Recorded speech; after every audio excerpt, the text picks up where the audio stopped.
사람은 누구 아래에 있느냐에 따라서 그 사람의 영향을 받게 되어 있습니다.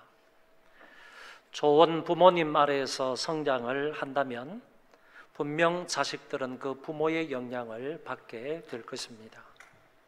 또 좋은 선생님 밑에서 공부를 하거나 연구를 하면 그 학생 역시 선생님으로부터 좋은 영향을 받게 될 것입니다.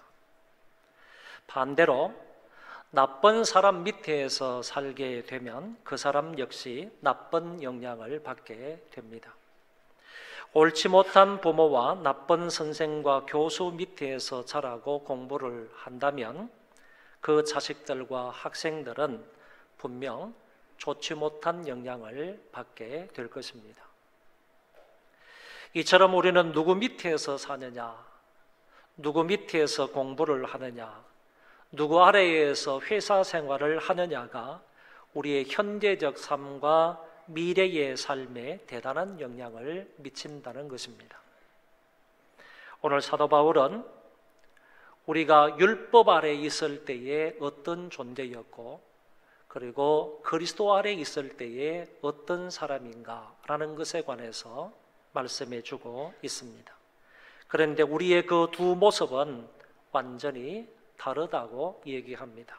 다시 말해 율법 아래 있을 때의 내 모습과 그리스도 안에 있을 때의 내 모습은 확연히 다르다는 얘기를 하고 있습니다. 그럼 먼저 율법 아래에 있을 때의 우리의 모습을 보겠습니다. 이때의 모습을 두 구절을 통하여 말씀하고 있습니다. 여기에서 바울은 율법 아래 있을 때의 우리의 모습을 다른 말로 믿음이 오기 전이다 이런 말로 표현을 했습니다. 그러니까 율법 아래 있다는 말과 믿음이 오기 전이라는 말은 동일한 뜻이다 이렇게 생각할 수 있습니다. 그러면 23절에서 율법 아래 있을 때 또는 믿음이 오기 전에 우리의 모습은 어떠했는지를 보겠습니다. 먼저는 감옥에 갇혀 있는 것과 같았다고 말합니다. 믿음이 오기 전에 우리는 율법 아래에 매인 바 되고 계시될 믿음의 때까지 갇혔느니라. 여기에서 매인 바가 되었다 또는 갇혔다 하는 말을 근거해서 볼 때 믿음이 오기 전에 저와 여러분들은 율법에 갇혀서 살았다 이렇게 말할 수가 있겠습니다. 우리가 매인 바 되다 하는 이 말을 다른 성경에서는 우리가 수감되다 그리고 우리가 속박되다 라는 말로 번역을 했습니다. 이런 번역본들을 근거하여 볼 때 이 말은 율법 아래에 있을 때, 다시 말해 믿음이 오기 전에 우리는 모두 죄인처럼 율법이라는 감옥에 갇혀서 살았다라는 말로 해석할 수 있겠습니다. 거기에다 이 말은 한두 번 갇혀 있다가 풀려났다, 한두 번 갇혀 있다가 해방이 되었다 이런 말이 아니라 한 번도 해방되어 본 적이 없고 한 번도 풀려나 본 적이 없이 계속적으로 갇혀 있는 상태로 있었다 이런 말로 해석할 수 있습니다. 그래서 믿음이 오기 전까지 저와 여러분들은 계속적으로 한순간도 해방과 자유를 맛보지 못하고 계속적으로 율법 아래에서 갇혀서 살았다라고 말할 수 있습니다. 믿음이 오기 전에 우리의 모습입니다. 마치 죄인처럼 율법에 매여서 율법의 굴레에 갇혀서 율법의 감시를 받으며 믿음이 오기 전까지 살았다는 얘기입니다. 이때의 믿음이라는 것은 예수 그리스도를 구주로 믿는 믿음을 말합니다. 구원을 얻는 믿음을 가리켜서 본문의 앞에 믿음이라고 말하고 있습니다. 믿음은 크게 구원을 얻는 믿음과 그 다음 생활에 필요한 믿음으로 나눌 수가 있는데, 구원 얻는 믿음은 하나님의 은혜로 주어지는 것이고 우리 생활에 필요한 믿음은 성령의 은사라고 말하고 있습니다. 그래서 성도들은 성령의 은사로서 큰 믿음의 소유자가 되기를 원하는데 그 믿음의 기초가 바로 구원 얻는 믿음이라는 것입니다. 예수 그리스도를 구세주로 믿게 되는 이 믿음이 오기 전에 모든 인간은 율법에 갇혀서 정죄를 받으며 살았다는 말입니다. 그리고 율법 아래 있을 때의 우리의 모습을 한 가지 더 말해주고 있습니다. 24절의 말씀인데, 이같이 율법이 우리를 그리스도께로 인도하는 초등교사가 되어 우리로 하여금 믿음으로 말미암아 의롭다함을 얻게 하려 함이라. 여기서 율법이 우리를 그리스도께로 인도하는 초등교사가 되었다라고 말했는데, 이때의 초등교사라는 말은 정식 학교의 교사를 말하는 것이 아니고 주인의 종으로서 어린아이들의 학교 출입을 지도하거나 아니면 예의 범절을 가르치거나 때로는 숙제를 검사하고 그 행동 전반을 감독하고 보호하는 개인 교사를 말합니다. 집안에서 아이들의 버릇을 가르치는 가혹할 정도로 엄격했던 가정 훈육 교사를 일컬어서 초등교사라 이렇게 말하고 있습니다. 이 사람들은 늘 회초리를 가지고 다녔다고 하고 짧은 몽둥이, 짧은 지팡이를 가지고 다니면서 아이들을 엄하게 지도했다고 합니다. 그리고 이 초등교사는 임시직이었습니다. 그 자녀가 성인이 될 때까지만 그를 책임지고 지도했던 교사였습니다.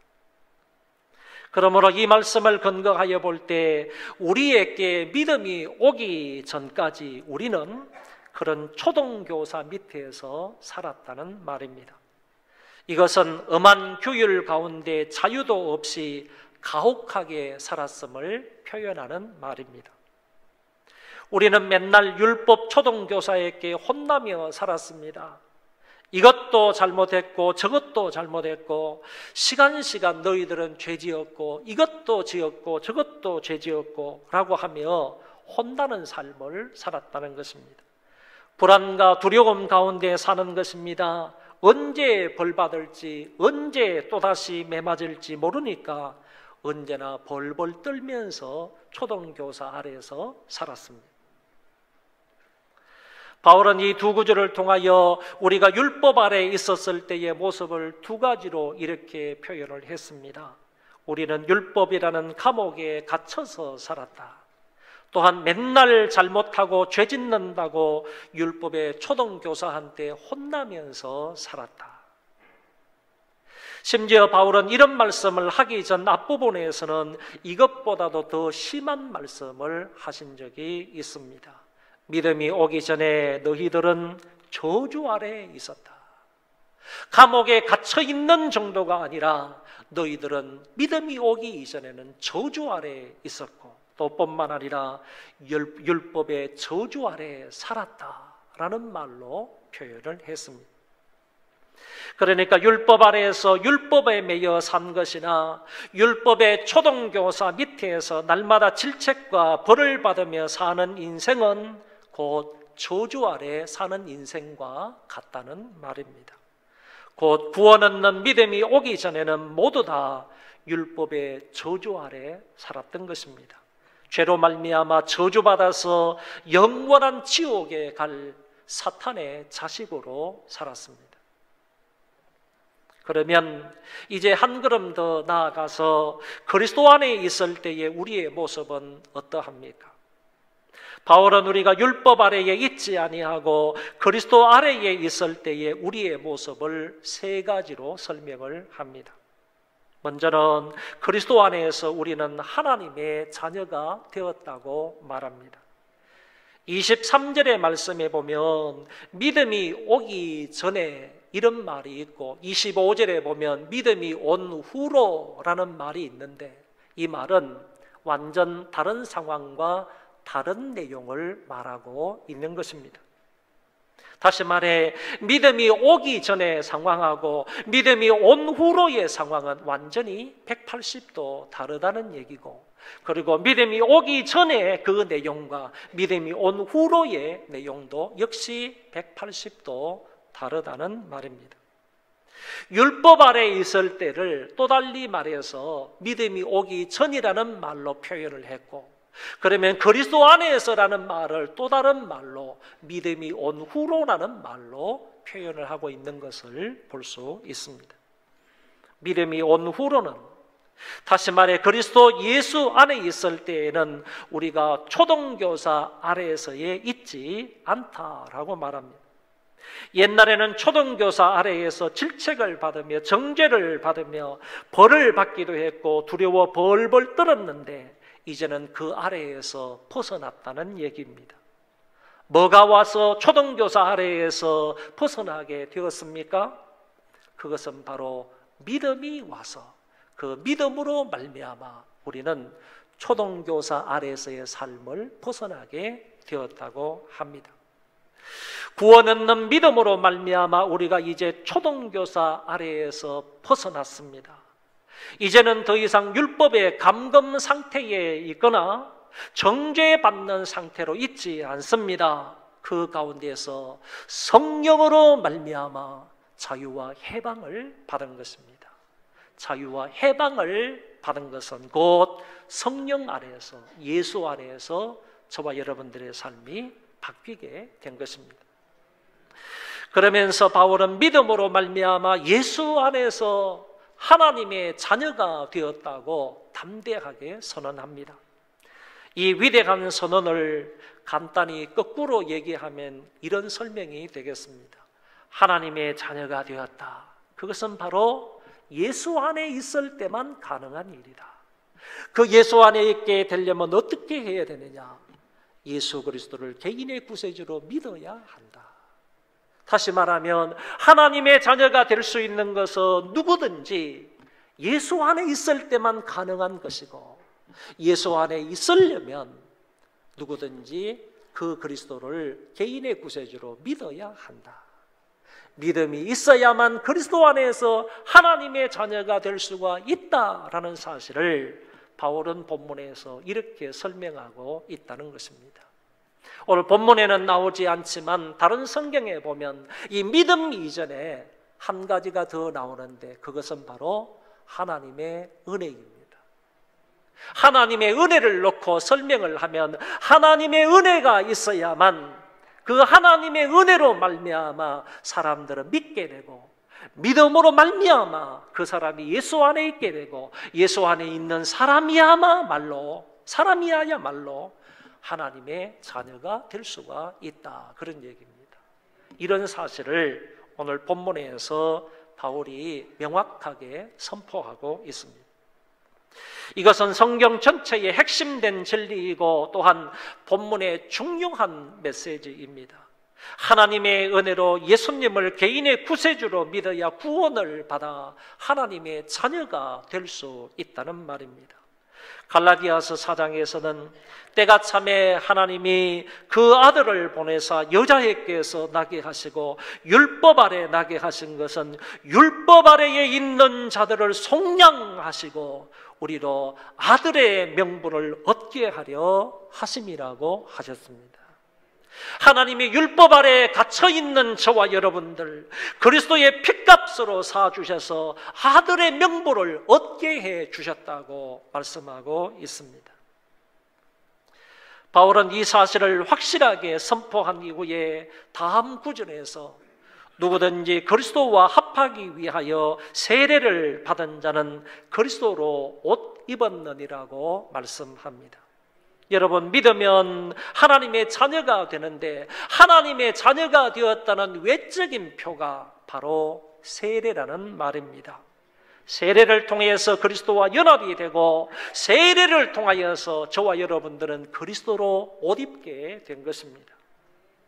세례는 그리스도로 옷 입는 것이고 동시에 하나님의 자녀가 되었다는 외적인 표시가 되는 것입니다. 제가 여러분들에게 진실된 마음으로 묻습니다. 여러분도 진실된 마음으로 답하시기를 바랍니다. 여러분은 예수 그리스도의 십자가와 부활을 믿으십니까? 믿음으로 인하여 하나님의 자녀가 되었음을 확신하십니까? 세례를 받음으로 예수 그리스도로 옷 입었습니까? 로마 사람들은 남자아이가 자라서 16세가 되면 그 해에 3월 17일에 성인식을 행한다고 합니다. 아버지가 성인식을 행하는데 그 아들에게 성인식의 클라이막스 때에 옷을 하나 입혀줍니다. 그 옷이 뭐냐 하면은 토가 빌리리스라는 옷입니다. 이 토가 빌리리스라는 이 옷은 쉽게 말하면 롱코트입니다. 지금도 유럽에서는 유행하는 그런 옷입니다. 여러분이 인터넷을 통해서 확인을 하시면 토가 빌리리스라는 옷이 무엇인지 확인을 해보시면 금방 이런 롱코트, 신사들이 그냥 단추도 없이 그냥 길게 쫙 늘어뜨려서 입고 다니는 그런 옷이다라는 것을 확인할 수가 있을 것입니다. 자기 아들에게 아버지가 이 토가 빌리리스라는 옷을 딱 입혀주게 되면 주위에 있는 사람들이 그 옷만 보면 쟤는 이제 성인이 되었다, 한 시민으로서 행동해야 되는구나 라는 사실을 알게 된다는 것입니다. 그런 거로 토가 빌리리스라는 이 옷은 무엇을 표시하는가 하면은 저 사람이 성인이다 라는 것을 겉으로 표시해 주는 옷이다, 이렇게 말할 수가 있습니다. 마찬가지로 그리스도로 옷 입었다, 그리스도의 의의 옷을 입었다 라는 말은 당신은 그리스도인이고 당신은 하나님의 자녀이다 라는 것을 외적으로 표시해 준다, 그런 말씀입니다. 여러분, 예수 그리스도로 말미암아 옷 입었습니까? 그러면 여러분들은 하나님의 자녀이고 그리스도인이다 라는 말씀입니다. 두 번째는 예수 안에서 우리는 다 하나가 되었다고 바울은 얘기합니다. 28절 말씀에서 이 사실을 밝혀주는데 여기에는 민족의 차별도 없고 신분상의 차별도 없고 성별상의 차이도 없다고 말씀하고 있습니다. 너희는 유대인이나 헬라인이나 종이나 자유인이나 남자나 여자나 다 그리스도 예수 안에서 하나이니라. 그리스도 안에서 구원을 받은 사람은 유대인이든 헬라인이든 차별이 없는 것입니다. 또다시 말하면 인종적인 차별이 있을 수가 없다는 얘기입니다. 예수를 믿고 구원을 받아서 하나님의 자녀가 되는 데에는 백인들만 그렇게 될 수 있는 것이 아니라는 얘기고, 우리 같은 황인들도 얼마든지 예수를 믿어 하나님의 자녀가 될 수 있으며 흑인들도 마찬가지로 그리스도를 믿어 하나님의 자녀가 될 수 있다는 얘기입니다. 세계 어느 곳을 가든지 간에 어떤 모습으로든지 인종차별은 다 있는 것을 볼 수 있습니다. 그러나 예수 안에는 인종차별이 없는 겁니다.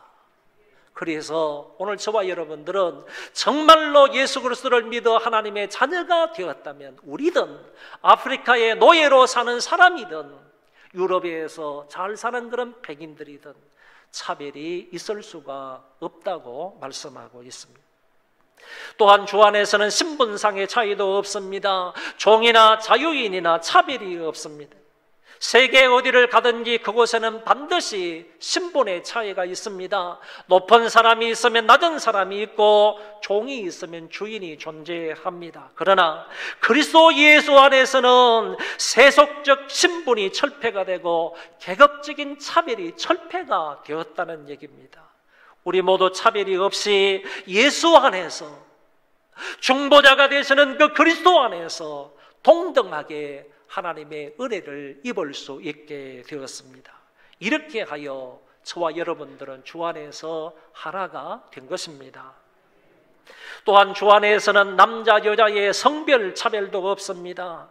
옛날에는 남존 여비 사상이 강했지만 지금은 이런 것들이 좀 사라졌습니다. 그런데 이미 1세기에 바울은 남녀 평등을 주장을 했습니다. 남녀 차별이 없다는 겁니다. 구원을 받는 데 있어서 남자는 되지만 여자는 안 된다, 차별이 없다는 겁니다. 누구든지 믿음으로 말미암아 구원을 받게 되어 있고, 그리고 하나님의 자녀가 될 수가 있다고 말씀하고 있습니다. 이처럼 예수 안에서 세례를 통하여서 저와 여러분들이 그리스도의 몸에 연합하여 하나가 되었음을 말씀해 주었고요. 마지막 세 번째, 그리스도 아래에서 우리는 아브라함의 자손이 되었다고 말씀합니다. 본문 마지막 구절은 이렇게 기록되어 있습니다. 너희가 그리스도의 것이면 곧 아브라함의 자손이요 약속대로 유업을 이을 자니라. 할렐루야. 여러분, 만약에 저와 여러분이 정말 예수 안에 있다면, 예수 아래에 살고 있다면, 예수님의 것이라면 저와 여러분들은 영적인 아브라함의 후손이 되었습니다. 영적인 아브라함의 후손이 된 것이지 육적인 아브라함의 후손은 저와 여러분이 될 수가 없습니다. 히브리인으로 태어나지 않았기 때문에, 대한민국 사람으로 태어났기 때문에 저와 여러분들은 아무리 발버둥치며 노력을 한다 할지라도 그것으로 인하여서 육적 아브라함의 후손은 될 수가 없습니다. 그런데 오늘 성경은 분명히 말하기를 믿음으로 말미암아 아브라함의 영적 후손은 될 수가 있다고 말씀합니다.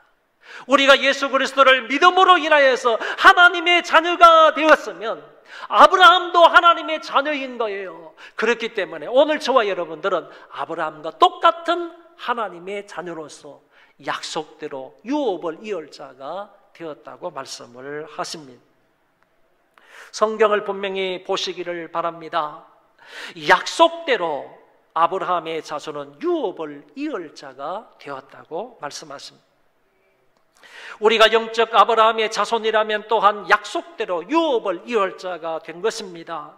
유업을 이을 자라 하는 이 말은 하나님 나라의 영원한 축복에 참여할 자다라는 뜻입니다. 한마디로 천국을 상속받을 자다, 이렇게 표현할 수도 있겠습니다. 갈라디아서 4장 1절에서는 너무너무 기가 막힌 말씀을 하고 있습니다. 유업을 이을 자가 모든 것의 주인이라, 이렇게 설명합니다. 여러분, 얼마나 감격스럽고 얼마나 벅찬 말씀입니까? 저와 여러분이 정말 예수 그리스도를 믿어서 하나님의 자녀가 되어서 천국을 유업으로 이을 자가 되었으면요, 모든 것의 주인이랍니다. 주인이랍니다. 종이 아니라 주인이랍니다. 주인이랍니다. 하나님의 자녀이기 때문에 하나님의 것이 모두가 우리의 것이라는 얘기예요. 천국을 유업으로 이을 자는 모든 것의 주인이다, 이렇게 분명히 성경에 말씀을 하셨고, 더 나아가서 갈라디아서 4장 7절에서는 그러므로 내가 이후로는 종이 아니여 아들이니 아들이면 하나님으로 말미암아 유업을 받을 자니라. 하나님께서 이렇게 분명히 말씀하신 대로 저와 여러분에게 이루실 줄로 믿습니다. 혹시 여러분들은 부모님으로부터 많은 재산을 상속받았습니까? 또는 상속받을 예정으로 있습니까? 여러분들이 부모님들로부터 상속받을 그런 재산이 어느 정도입니까? 정말 굉장히 많습니까? 동산도 많고 부동산도 많고 통장도 아주 두둑합니까? 우리는 부모로부터 집이나 부동산이나 회사나 통장을 유산으로 받지는 못한다 하더라도 이것보다도 훨씬 더 가치 있고 중요하고 영원한 낙원인 천국을 유업으로 받을 수 있는 자들입니다. 이것은 확실하다는 겁니다. 부모로부터 많은 부동산에 많은 재산은 상속받을 수 없다 할지라도 하나님으로부터는요, 엄청난 것을 상속받을 수 있는 상속권이 오늘 저와 여러분들에게 주어졌다는 말입니다. 이 사실을 액면 그대로 믿으시면요, 먼 훗날 반드시 믿음으로 될 것입니다. 그래서 세상에서는 비록 우리가 요 모양 요 꼴로 산다 하더라도요, 천국을 유업으로 받을 상속자라는 자부심과 긍지를 가지고 이 세상에서 믿음으로 사실 수 있기를 바랍니다. 나는 누구입니까? 우리는 누구입니까? 믿음이 오기 전에는요, 평안과 기쁨도 없었을 뿐만 아니라 율법 아래에 갇혀서 율법의 책망을 받으며 고통과 괴로움 가운데에서 죄의 저주 아래에서 살았던 우리입니다. 그러나 믿음이 온 후로는 내 모습이 완전히 달라졌습니다. 하나님의 은혜로 예수를 믿었더니 하나님의 자녀가 되게 해주셨고, 세례를 통하여서 그리스도와 하나가 되게 해주셨고, 주 안에서 아브라함의 후손이 되게 하셨고, 천국의 상속자가 되게 해주셨습니다. 그리스도께서 나의 신분을 완전히 바꾸어 주신 것입니다. 주님이 나를 하나님의 자녀가 되게 하셨고, 예수께서 나를 하나가 되게 해주셨고, 주 예수 그리스도께서 나를 아브라함의 자손이 되게 하셨고, 또한 천국의 시민권자가 되게 하셨습니다. 우리는 그리스도 안에서 그리스도로 말미암아 그리스도를 통하여 그리스도 안에서 이와 같은 놀라운 은혜와 사랑과 복을 받은 사람들입니다. 가장 좋은 것들의 공동 상속자가 되었습니다. 이 믿음 위에 굳게 서서 하나님의 자녀답게, 그리스도의 지체답게, 또한 천국의 상속자답게 멋지게 그리고 당당하게 믿음으로 진실되게 살아가는 저와 여러분들 다 되시기를 바랍니다. 기도하겠습니다.